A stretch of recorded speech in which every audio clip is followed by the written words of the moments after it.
অনেক দিনের আশা ছিল বান্দরবন যাব, বান্দরবন যেয়ে একটু ঘুরবো, কিন্তু আশাটা হয়তো পূরণ হয়েই গেল। আমরা বান্দরবন যাওয়ার জন্য প্রথমে আমরা চলে আসলাম সৌদিয়া পরিবহন কাউন্টারে। আমরা গাবতলী থেকে এই কাউন্টারে উঠলাম এবং কিছুক্ষণ ওয়েট করলাম যাওয়ার জন্য। আমরা রিসিপশনে আমরা বেশ কয়েকজন একসঙ্গেই যাব এই আশা নেই। আমাদের যাত্রা শুরু হয়ে গেল। আমরা আস্তে আস্তে ধীরে আমাদের বাস যাচ্ছে, এটা হচ্ছে পতেঙ্গা ব্রিজে। এরপরে আমাদের যখন পাহাড়ি অঞ্চলে বাসটা ঢুকলো, দেখেন কি দৃশ্য, আশেপাশে শুধু সবুজ আর সবুজ। এরপরে আমরা বান্দরবন শহরে পৌঁছে গেলাম। পৌঁছে যাওয়ার পরে এখান থেকে আমাদের একটা জিপ চাঁদের গাড়ি সংগ্রহ করতে হবে, সেই জন্য আমাদেরকে ওয়েট করতে হলো। বা আমরা ধনেশ্বর মোড়ে গেলাম, যে চাঁদের গাড়ি নিয়ে নিলাম। এরপরে একটা রুম, আমরা এই রুমে উঠবো বা এবং উঠেছি। রুমে ওঠার জন্য আমরা রুমটা, এটা ভাড়া আমি অবশ্যই আপনাদেরকে বলে দেবো, চাঁদের গাড়ির লিস্ট এখানে দেওয়া আছে, আপনারা দেখে নেবেন। তারপরে আমাদের চাঁদের গাড়ির যাত্রা শুরু হলো দেবতা ঘুমে। আমাদের প্রথম দিন রয়েছে দেবতা ঘুমের উদ্দেশ্য। দেবতা ঘুমের পাহাড়ি রাস্তা, অসাধারণ একটা ভিউ।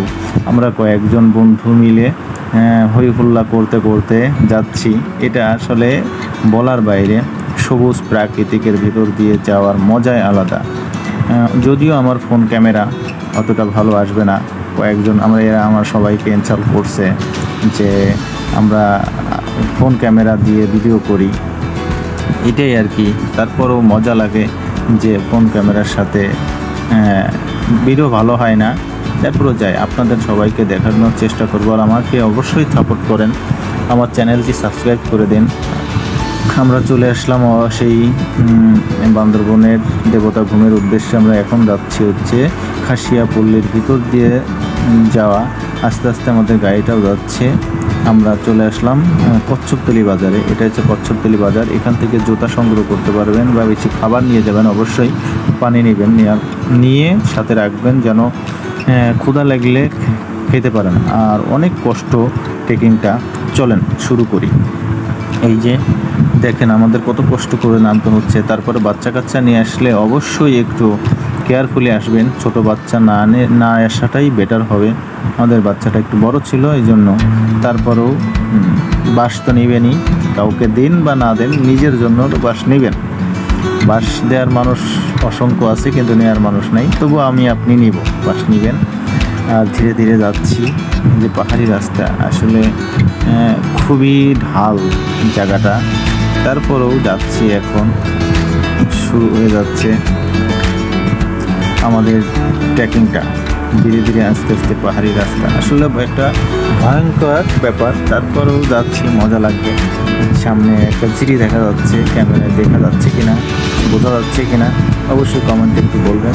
এইটা ধীরে ধীরে যাচ্ছি আমরা বেশ কয়েকজন। আসলে ক্যামেরায় একটা ভালো ক্যামেরা হলে হয়তো আমি একটু ভালো ভিডিও করতে পারতাম। আমাদের এই যে বৃদ্ধ, আমাকে একটা দাদির সাথে ছিল, উনি খুবই সাবধানের সাথে নামতেছে যেন উনি পড়ে না যায়।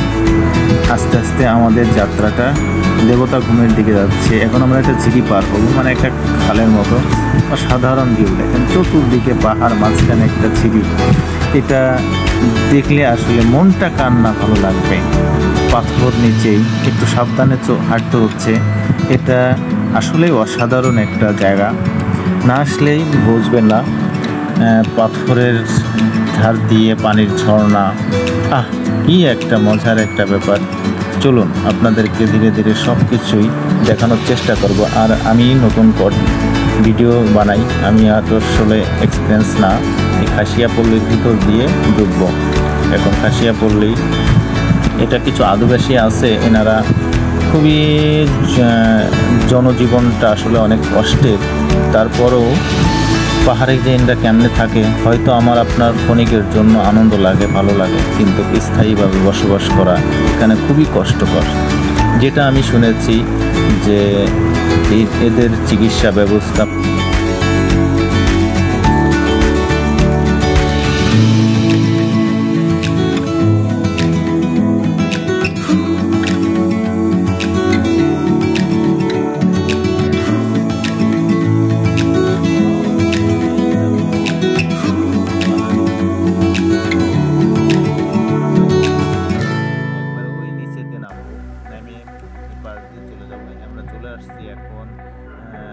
যেখান থেকে কি বলে টিকিট নিতে হবে এবং সেফটি নিতে হবে, সেখানে আমাদের কার্যক্রম শেষে আমরা আবার ধীরে ধীরে যাচ্ছি জিরির পার দিয়ে। আসলে অসাধারণ একটা ফিল।